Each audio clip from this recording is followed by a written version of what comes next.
Hey, buddy. What Hey, pleasant sound that is. What a great sound. That sound was amazing. is it always the same one or is it changed? Is there new?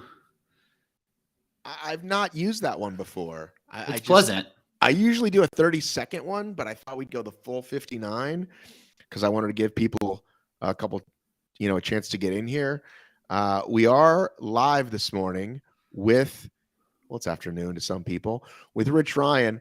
We have this Hyrox Deka group, and every time we ask people as they enter, what do they want to know? Why are they joining this group? They always say training and to learn more about events. So I thought, let's do that. So we're doing this obviously for everybody, but specifically, I know people are excited in the Deka and Hyrox group, and that's where this is going to live.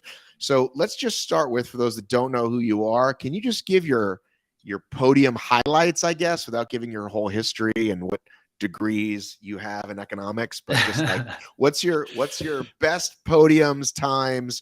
I think you had a record or two of sorts. I have had a record. I don't have many more. My name is Rich Ryan. Been doing Deka and Hyrox basically since they've come out. My time in DekaFit is 30:06, which is the second fastest. Now Kent has the record, and he has the Deka mile record as well. My time in the Deka mile is also behind his, like 18:30. So I won the West Palm race. I won the New Jersey race. I've only done two. I mean, the races have only been around for 18 months, maybe. Right. So, and then on the Hyrox side, I was third at the North American Championships in Chicago in 2022 and was seventh in the World Championships in Vegas with PRs 60-35 for the pro division. So that's pretty darn good. Thank you. I mean, I think people tend to know, the winners, right? So they've heard of Chris, they've heard of Hunter, and they've heard of Hunter because he's across many platforms. Mm-hmm. But you and I have become pals, and I like how you think, and I like how you approach things, and I think you're a good dude, and I wanted to give people a chance to ask questions. And I think here's a great one that we started off with. If you're ready to dive into questions, are you ready? Let's do it. Yeah.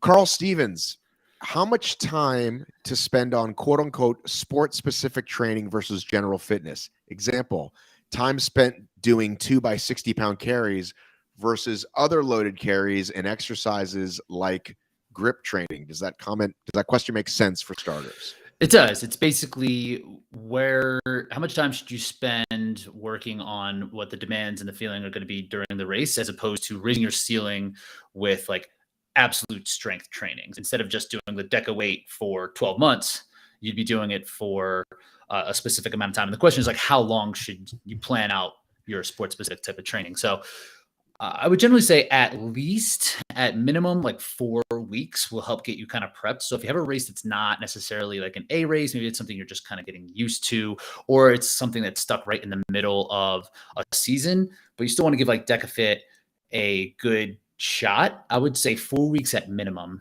At most, I'd say about 12. 12 weeks is a really good build-up for a race for DekaFit. On the other end, for a Hyrox event, you might want to spend a little bit more time there. Maybe a 16-week build is good for Hyrox because of the volume and the strength demands. So you may need to build strength around the sport-specific component as opposed to DekaFit, which is really not that heavy, right? It's just more about how to move in and out of transitions and what it's going to feel like going from something like a farmer's carry to the assault bike, for example, and just like knowing how to work the transition. So at least 4, at most 16, and the rest of that time should be spent building your base of strength and kind of raising your ceiling. I thought he meant like during the workout, like how much time, which is another way to answer it, right? Like that's not wrong. That's not wrong. It's not how I interpreted it. But I'm saying, can we answer it that way? Sure. Yeah, that's another good, and that one is going to be a little bit more nuanced, right? Like how much time to spend on each specific station, because everyone's going to have a bit of a different like approach to where they are in their current fitness. So I don't think if you're doing sports specific, if you want it to be very specific, I don't think you need to do too much more volume than what the actual race itself is presenting. So 100 meters at 60 with 60 pounds for Deka, like in a one-off workout is fine. I mean, if you wanted to do like rounds of like 3 rounds of 400-meter run, farmer's carry, 400-meter run, assault bike, and just do 3 rounds of that and have like 60 seconds rest. Then you can kind of build the progression on top of that, where the next 1 week you do 2 rounds, next week you do 3 rounds, the following week you do 4 rounds. But I wouldn't stretch it too far beyond what the demands of the race would be if you want to do like one-off workouts. Can someone do this kind of training and still train, because there's just more Spartan races a year and more OCR races a year than actual Dekas and Hyrox they can get to. So I want to do really well in Hyrox, do really well in Deka, but I also want to do Spartans the rest of the year and do well in my age group, etc. Is it hard to separate those? It's a little hard depending on what your goals are going to be and what really well means to you. If you just want to go and do the bet and be as prepared as possible and give it what you have on that day, like, yeah, sure, you don't need to spend too much time being as specific. But if you wanted to, say, qualify for Atlantic City or qualify for the Hyrox World Championships, it's going to be hard just simply because of the running demands are so much different. In a Spartan race, if you want to, like, yeah, say you wanted to qualify for Abu Dhabi, are there qualifications for that, or are they just just get in? Technically, but I think at one point it just becomes, hey, congratulations. Usually it rolls down until you get there. Say you want to do well in Abu Dhabi, right? You're going to need to spend a lot of time working on terrain specific. The running's much slower. Let's just say in your age group, in your local town even, or your region. Let's not even talk about Abu Dhabi. Let's just say, hey, I want to do well. I'm a competitive person. I don't just do the Matt Davis slow jog. I would say it's hard. Like, you can do it, but you probably won't do as well as you'd want to do in either, honestly, unless it's the seasons are completely split, which we know Spartan isn't necessarily. But say you're going to travel to Chicago, say you're from Texas, right? And you're going to travel to Chicago and do the race in July for Deka, but you also want to do the Beast in, what is that, October? Like, then you can kind of split the season and do well. But if it's like 2 or 3 weeks apart, I don't think it's a great way to prepare for a season unless your expectations of how you're going to do are going to be lowered because you can't be as specific. Right? Then what in the world is Chris Roglowski doing? If that's true. If we could all just be like Chris, well, from my interpretation of her, she's just like, the enjoyment of doing the events is what fuels her performance. Most of us aren't really like that. We got to like kind of train specifically and do the work toward the one thing. She also can do a ton of volume too. And if you have a lot of time to dedicate to doing a lot of stuff, you could probably do a lot more and do better in a lot of things than most people who are, working 50 hours and have a family and stuff like that.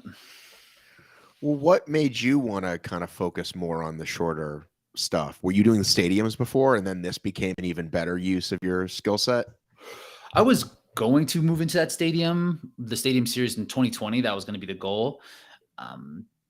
And because of the skill set, because the terrain-based running isn't my favorite. And I kind of went after the Spartan series and just like, I don't find it that exciting to train for Spartan as much anymore. And I like this style of training much better. It's just a little bit more varied. More of an emphasis on strength, more of an emphasis on speed, as opposed to just like needing to really build up your endurance and your ability to like run up and down hills. So it's a little bit more dynamic. I actually thought OCR was going to be like hybrid racing or like Deka and Hyrox when I first started it. And I realized, after like my second race at Vernon, that it's not anything like this at all. Because my background was running and then CrossFit. So I just figured they were together. And that's really not the case. So once this kind of popped up, I was like, oh, I actually like this better. Like, it speaks to me more. Meaning you thought you'd need more of a strength base to do well in Spartan. Is that what you meant? Yeah, like strength and speed. You really don't need to be very fast. The running's not very fast in Spartan. And it's mostly like how well you can run on trails and a little bit of grip strength. That's really what is going to separate. And it's a big endurance event, like who can put in most volume and who can endure the most, as opposed to who can run the fastest and who can lift heavy. It really doesn't, like, the strength requirements are pretty low. Even for a 5K, even for a sprint 5K. I think so. Like, The stadium might be its own because that's a little bit faster. You can run a little bit faster on those, and the stations of it being faster, the obstacles. But even something like the Palmerton sprint, right? You run all the way up that huge mountain. You gain 1,000 Well, that's feet. a rare. I don't think most sprints are like that. Like the Georgia sprint. I don't know if you've ever done that. It's some rolling hills. The winners are going to do it in, I don't know, 40 minutes. I'd have to look up how the most recent Georgia Spartan went, but a couple of rolling hills. It's like a Carolina-ish race. I still like the strength isn't that the strength requirements aren't that high. No, but you don't need endurance either. You're saying you need to do endurance, and it's like a 40-minute. Well, race. To me, endurance is a couple hours. None of the championship races for Spartan are sprints. You know, the competitive races are beasts and longer, or not longer, are beasts and some supers here or there. They're generally between an hour and 2 to 2.5 hours. Okay. Carl Stevens asks, in DECA, what zone do you feel you most need to improve, and what exercises, I haven't even heard that term in a while, exercises, sounds like jumping jacks, are you doing to help with that? So I feel for DECA, the machine work is going to be the most important. All the other ones are pretty skill centric, like even like the box step overs or like the med ball sit-ups. You don't really need to do a ton of exercises to help your strength on those. It's really just like learning the skill and how to kind of move through it. Like if you see the box step overs, it's not really a jump. It's kind of like a step over and like a kind of a bounce at the bottom, and you just kind of pogo back and forth. You don't have to lock out like CrossFit makes you do, right? No, the standards are a little bit fuzzy. Yeah, you can kind of be hunched over. I think both feet have to touch the top of the box, but almost not, but not even at the same time. So it's kind of like you step up, you bring your other foot over, and you just like skip over it, right? Kind of, and it just makes it much faster and much more efficient. So the machines are really what will make or break that. In particular, the assault bike, because of where it is in the race, being the 7th station. So I spent a lot of time on the rower, on the ski erg, doing workouts that are going to be kind of like what we would consider threshold workouts. So a pace that's not incredibly fast and having very short rest. So doing workouts that would be, we'll use a ski erg, for example, doing 8 to 10 of 60 seconds at your threshold pace and then 20-second rest. And basically how you figure out what your pacing is going to be is what you can continue to do with such short rest. So you can continue to kind of go a little bit faster. And as soon as that pace kind of falls off with that short rest, or you need to take more rest, you're kind of beyond it. And you can use that workout on the rower and on the ski erg, and just make sure my form is on point. So doing a lot, like watching myself do it, like recording and making sure that all the little nuanced pieces of both of those are in place. For the assault bike, it's really more of a power output. It's very low skill, right? If you've ever been on the assault bike, like you just have to go.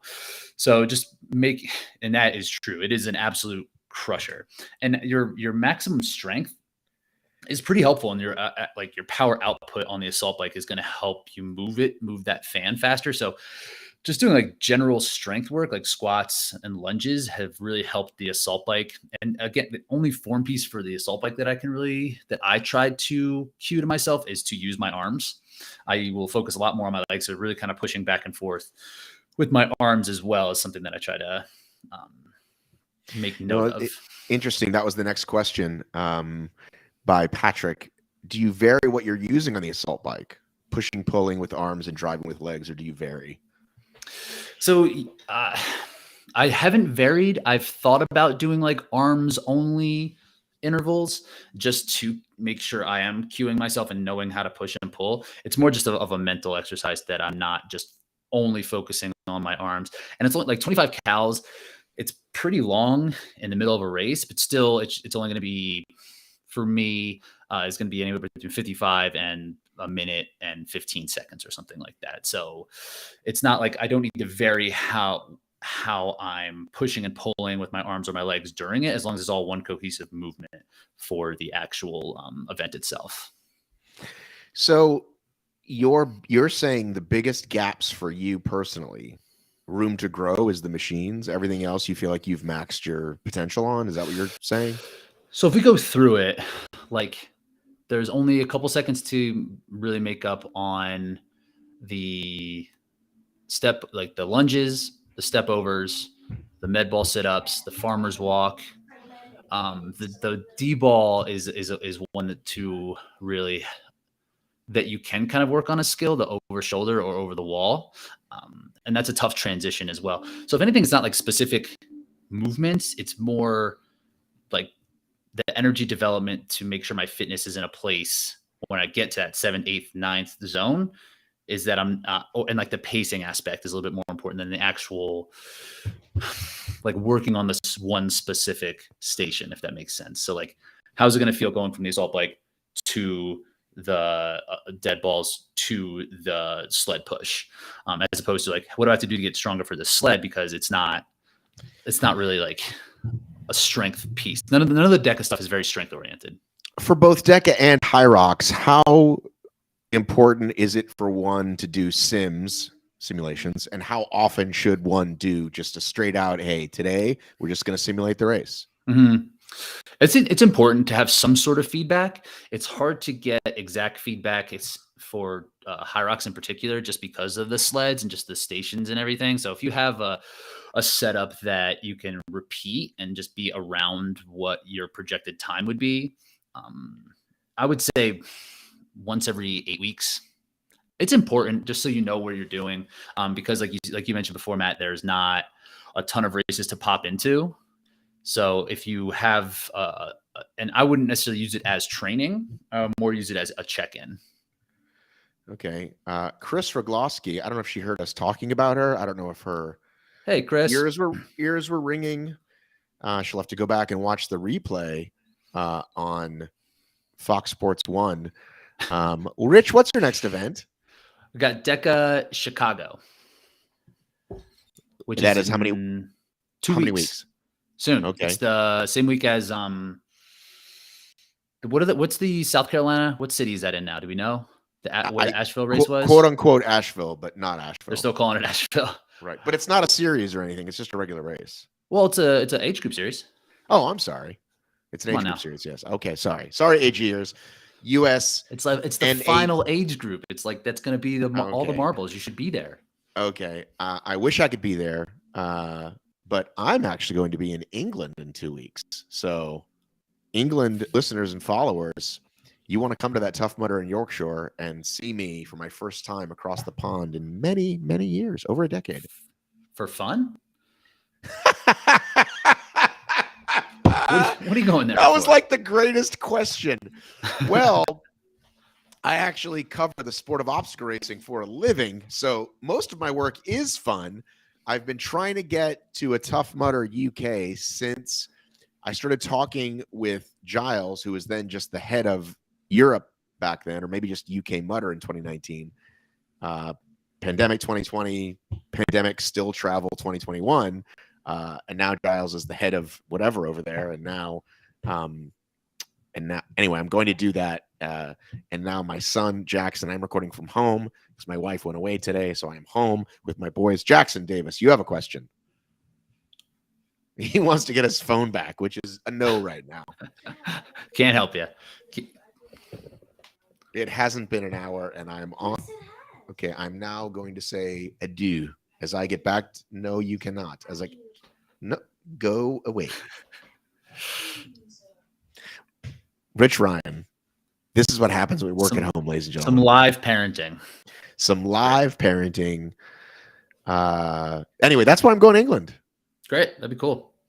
So I'm looking forward to it. Yeah, you should. Hyrox is big over there. They really like it. I think they're going to. Well, I wish I was going for a Hyrox. That would be super cool. That'd be great. You should try to get over there. I mean, if they do have the World Championship in Manchester, you should try to get there. Don't you think? Well, it's not happening at the same time. Oh, you mean next year? Next year. Has it been announced? Did you just break news? No, it's rumored. I've been spreading this rumor like crazy. Oh, okay. I mean, I think it's likely. I think it's the same way when we kind of started hearing Abu Dhabi the first time. Stop reading the questions. I'll read the questions. Okay. Stay focused. That's why I rarely do live shows. I got sons. I got comments. The same way we all kind of knew, like Abu Dhabi was a rumor or Tahoe was a rumor. We all kind of know, and then we don't, but it's real anyway. So I want to get back to this question by Obstacle Fitness X, who, by the way, never records with me during the day because he's quote unquote working, but he has Friend time of the show. Clearly, he has time to hop in and ask questions. Are you going to smash Kent in Chicago? The answer is yes. Good, great question. Chris is just here for the event updates. She's like, "Are you doing Deca Mile? What are you doing?" I am going to do the Deca Mile. Yeah, let's see, Chris. You're going to head up. Now we're just talking to Chris. I'm going to do Deca Mile. I guess that would be my next event at Fit Fokker in Brighton, Colorado, and then first Hyrox. I'm thinking New York in October. Have you ever done the Jericho Mile? I don't know what that is. Well, you know, I like to make old references that nobody gets. Jericho Mile is a TV movie, sports movie way back from late 70s, early 80s. Google it later on. Here's a nice question from Rob McCullum. What numbers do you target? Rower damper and strokes per minute, erg damper and strokes per minute, ass bike cycles per minute. Now we are getting in to the nitty gritty. Weeds. I like it. This is what I'm talking about. So this is where that workout that I mentioned before, or even just like testing a 2K. Like if you haven't tested a 2K row or a 2K ski, it's really a suffer fest, but it gives you a good idea of what you're capable of holding for 6.5 to 8 minutes or so, like 6.5 the highest end. And then you can kind of figure out what kind of energy you can put out for a Deca or a Hyrox based off of that number. It's kind of like doing a 5K time trial, right? And then you have like paces to kind of work off of. So for the rower, we'll do it all. Deca, it really depends on the actual event itself. So, but Deca, I take it fairly conservative on the rower because it's so early in the race.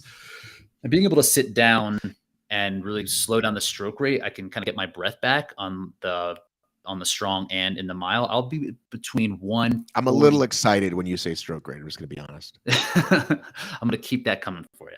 The one, I'm around like 142 to 144, which is pretty modest. Or my 2K pace is about 144s. So for the 500 in the deck, I'll be right around what my 2K pace is. And I'll try to keep my stroke rate around 25 strokes per minute. And so it's a pretty slow cadence on that. On the ski, which is a little bit further into the race, I will be around, usually a good marker is 10 strokes per minute faster than what you would do on your rower. So if I'm like 25-ish on the rower, I'm usually between 25 and 28 at the highest end. I'll be between 35 and 38 on the ski, and that'll put me around like 148 to 150. And that's also what I'll do for Hyrox as well. And that changes because the Hyrox is 1,000 meters, but it's like the first thing. So the energy level is a little bit higher. So it's not as taxing. Where the ski on the DekaFit is the 5th station. So I know it's kind of that's where I feel like the race really starts in DekaFit and is that middle point. So getting there, not needing to get myself in over my head, that 148 to 150 is a really good spot to be in. And then assault bike, if I can be at 80 to 84 RPMs, that is fast for me, and that will get me off of it in under a minute. In the DekaFit, I'm usually around 75 to 77, and it takes about 105 to 110, like 115 with the transitions, depending on how tired I am. So it's something that it'd be great to be over 80, but like mid 70s is more realistic in like a DekaFit. So this is an interesting one. Any value in trying to crush the first, say, 10 cals and then recover a bit before zone B? This is on the assault bike. I don't believe so. For me, who I'm not extremely powerful, I think if you can really put out 10 cals in a very fast amount of time, like the guy who has the record right now is he's in the Southeast, Ryan Corning. He is able to do this. He can do his 25 calories in like 35 seconds, and he does most of them in like 25 and then just cruises the last couple of calories. But he's a big, strong dude. So being able to recover after that is helpful. I would set mine just to a consistent pace because that's going to be more, it's just going to be more consistent and not put me in over my head. Because once you get in over your head on the assault bike and you try to recover, it just like doesn't happen. You just kind of hit a wall, and what I found in my experience. So Carl asked a question, but I'm going to give Carl a chance to make it more specific. He says nutrition tips you can share, but Lots. we got it. Yeah. But I mean, be more specific, Carl, as we get to Ian's question during the race, after the race, before the race, during training. But I sort of asked you this earlier, Ian's question, Ian, the worst mullet. Disregarding things like rock zones and affiliate setups, how much time do you think is left on the table to cut off? For you personally, I sort of asked this about specific zones, but I think he means the whole thing. Like, how much time do you think a person, are you saying anyone? I think Ian's saying anyone. How much time do you think is left on the table to cut off? I mean, I think if it's anyone, it's a lot. Like if you're starting at 0, like I did my first Hyrox in 2.5 hours. So there's a lot on the table. Was that the time? I mean, those wall balls must have just been brutal.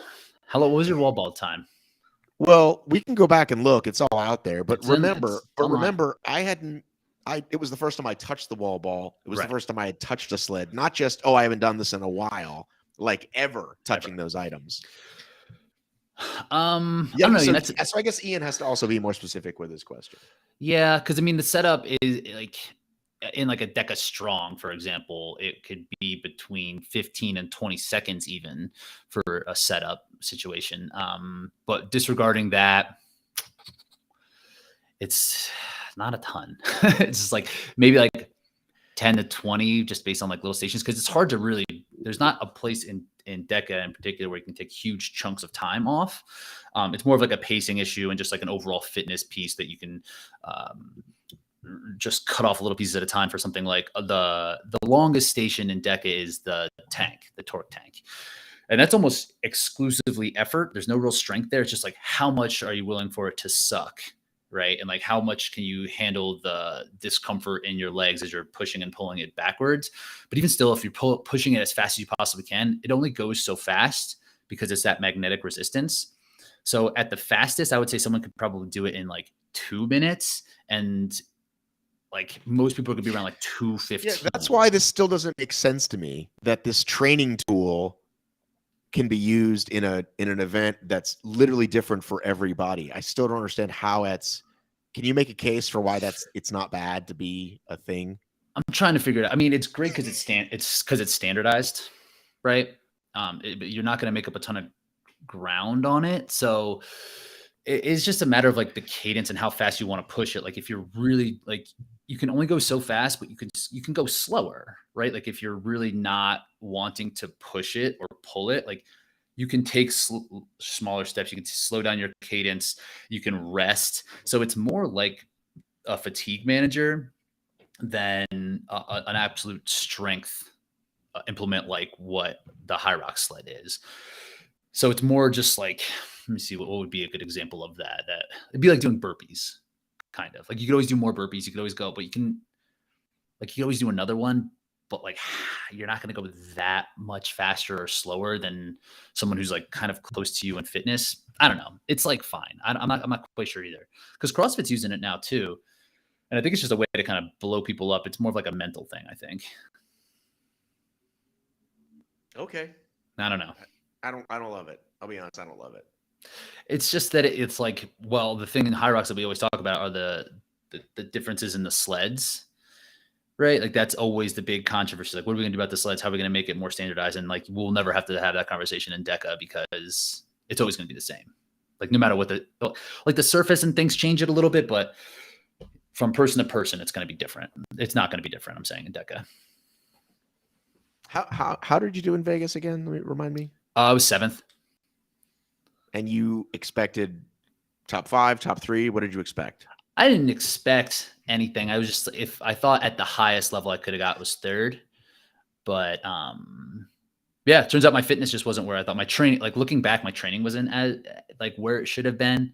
So I wasn't really disappointed in my effort of the race. And the place that I got is what I earned that day, but I was more disappointed in like my preparation leading into it. Well, that's what I was going to ask you, is that your best on that day, sometimes the best is 7th, and sometimes because the competition is so stiff. Right.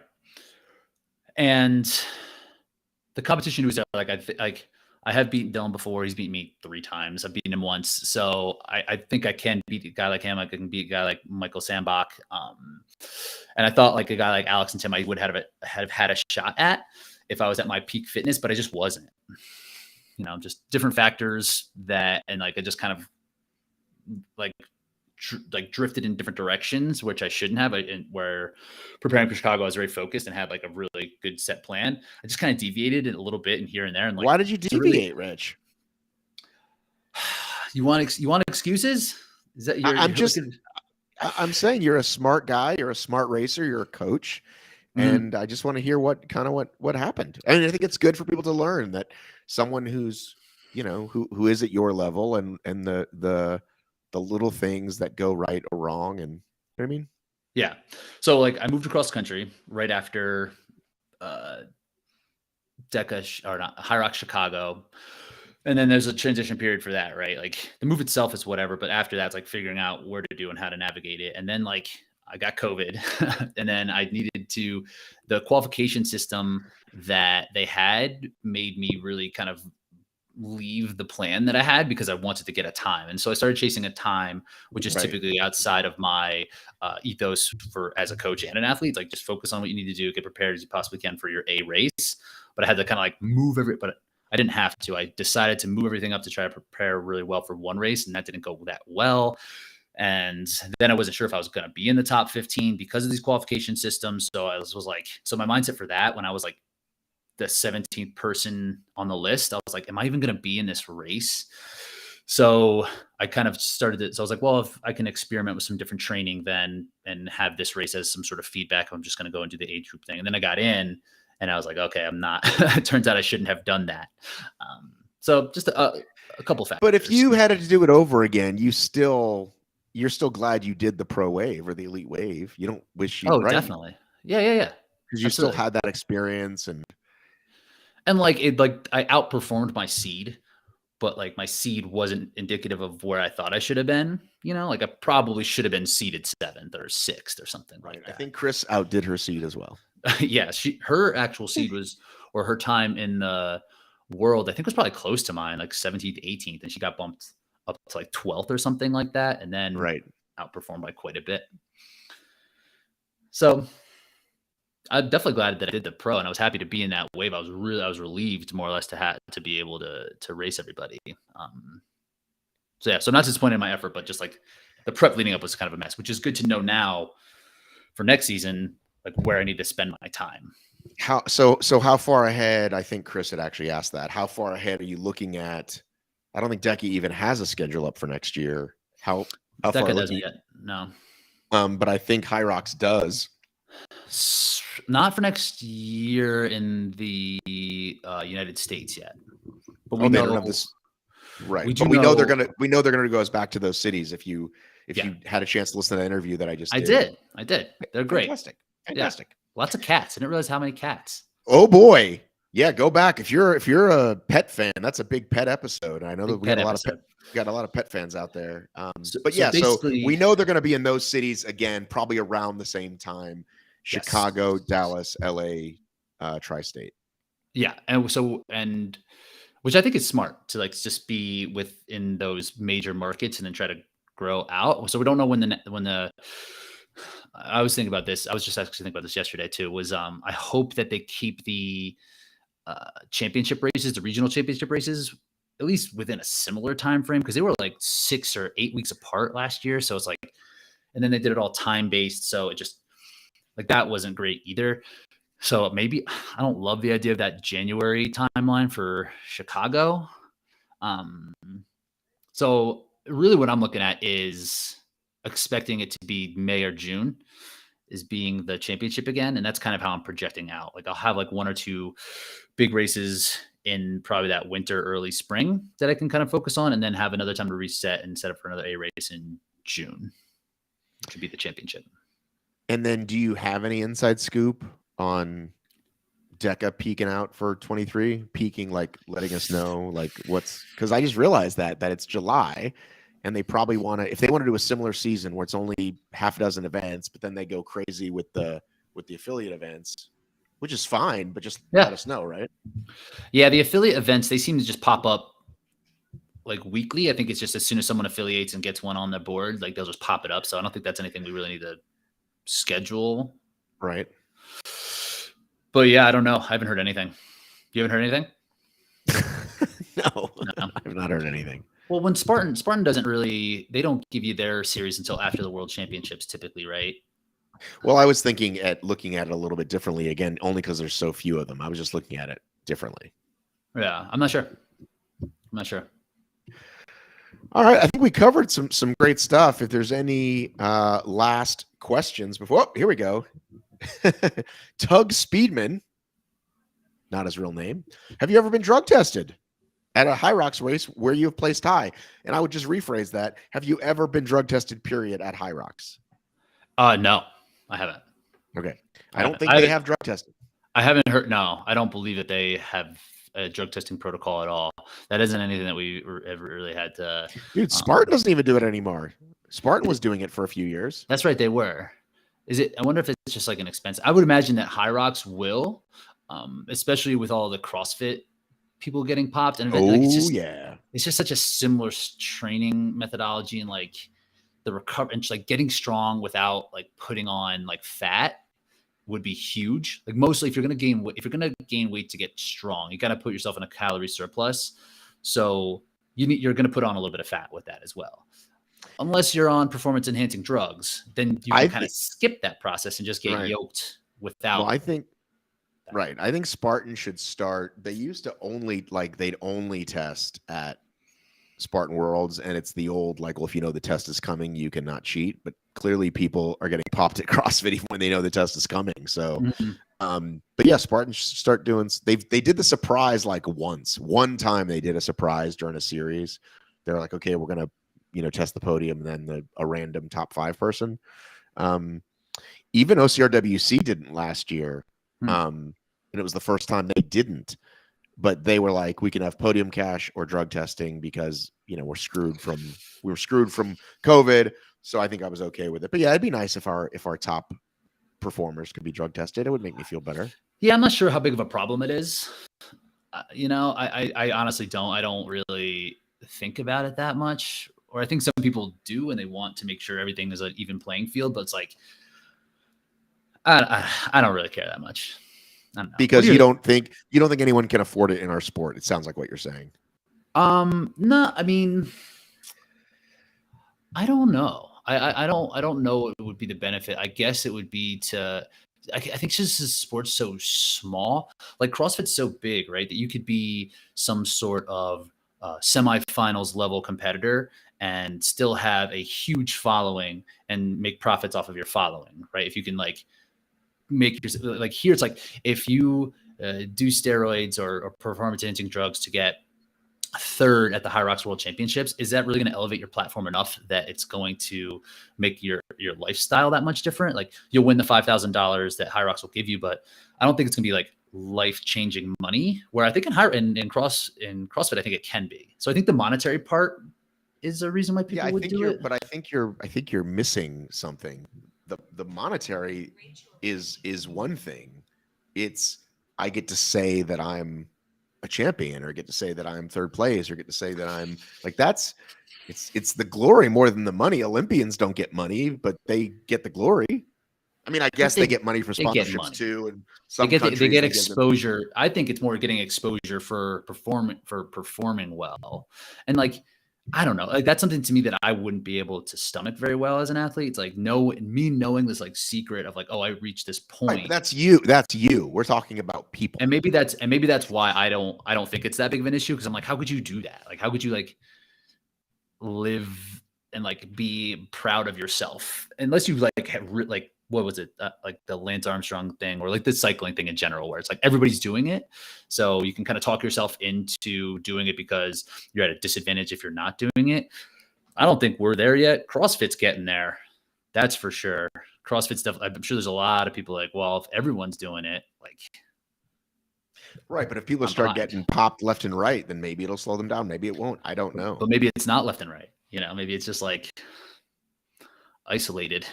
Not as many as you'd think. Because I mean, the guys who are getting popped are the ones who are new are the ones who are kind of like breaking out and making the games for the first time. Like the dude in Canada, he was like top 10 in the semifinals, and all of a sudden he was fifth and like beating Patrick Vellner. And I was watching that and I was like, if there's a guy in this competition who's doing drugs, it's that guy. You thought that? I literally thought that because he won the first two events. And then I was like, when he would never really have done that. And then it came out that so unless there's like some dramatic improvement, because all those dudes are huge. I guess just knowing kind of how people are in this sport, like I would predict a random age grouper in our sport over in Atkins. Put it to you that way. Like some like, because those are the people that always want the most glory and that like do the podium post and tell their friends. You know what I mean? Like I've met people before that it's like, oh, he's a champion in Iceland or whatever. I was like, no, I know who won Iceland. Like a random person, like they told the people they work with that they are a champion, and it's like, right. Yeah, in the 60 plus, congratulations, you're one of two. You know what I mean? Right. Like, I wouldn't be surprised if one of those people got caught, but it's never going to get tested down to that level. That's kind of what I think. Yeah, I would agree with that. I could see it happening. And they might have a little bit more financial means to. That's what I mean. They've got income. This is their like, I'm bored with my life and I need to do something. And now's my chance. Like I was never that good in high school, but now. Yeah, you know I could see that for sure. All right, Run 280 says, have Rich answer Chris's questions. We answer them. You got to get on this thing sooner or watch the replay on YouTube or Fox Sports 1. I don't know why I keep saying that.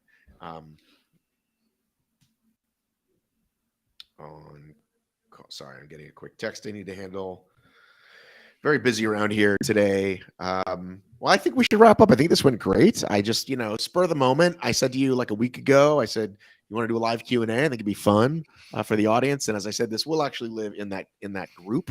Cool. So if you're watching it, enjoy it. Enjoy it. I hope it was helpful. Then, I learned some stuff. Great. I like to get in the weeds, do some fun weed stuff. It's not normally the kind of show I do, so it's fun for me to mix it up. You know what I mean? Tell people where to find more about your training and or podcasting. So podcast, Reinforced Running Podcasts, that's mostly athlete interviews. Could you say that faster? I'm giving you a chance to promote yourself. You got to slow down a little bit. Reinforced Running Podcast, wherever you get your podcast, Apple, iTunes, Spotify. For those that didn't hear even Stitcher. That time, it's the Reinforced Running Podcast. There you go. You said it really quickly. I speak quickly. And then, I know. I'm trying to help you. Thank you. Then if you want a little bit more insight on training, you can follow Rich Ryan on YouTube or search Reinforced Running. I give a lot more training updates for the events that I'm training for in YouTube and specifically around hybrid racing. So going through all the different stations and really kind of getting in the weeds, how we did a little bit here today. That's basically what the YouTube channel is. Check out Race Brain Podcast for drafting and hot takes, things like that. I think that's it. So you have, how many podcasts do you have? 2. Just 2. Just 2. How many do you have? Well, I mean, I have a few, but yeah, I'm a mogul. That's media true. Mogul. I'm trying to catch up. Media. I mean, I do still have people ask me, is this what you do for a living, and or call us, obstacle course racing media, even 10 years into it, which really bothers me. It's the worst thing you can do is call me the wrong name. Obstacle course. They don't want that C in there. No, definitely. Well, I already didn't like it. And then there was a company that was called that. So then I really didn't like it. But you outlasted them. It's your name. It's like if I called you Ryan or I called you, Rick. Happens a lot. Lots of Ryans. Right? Lots of, well, that's a bad example. You know what I mean, though. The Hyrox shirt said my first name on it. You were there when we did the unboxing. It said Rich, just right across the chest. Like, just in case people need to know what my first name is. What if you were the High Rich podcast, HYRICH? That could work. That could be another one, a spinoff. What are the Hyrox specific podcasts out there? We'll give Obstacle Fitness X. Is it fitness? OFX. OFX. There's the OFX podcast. There's the Hyrox is Life podcast, or he's actually doesn't have I think he doesn't. Rocks Life. Rocks Life. He has articles, not podcasts. Right. And there's a couple new ones in the UK that I shouted out previously that I don't remember. So yeah, Google them. Google them. All right, Rich, good talking to you. Cool.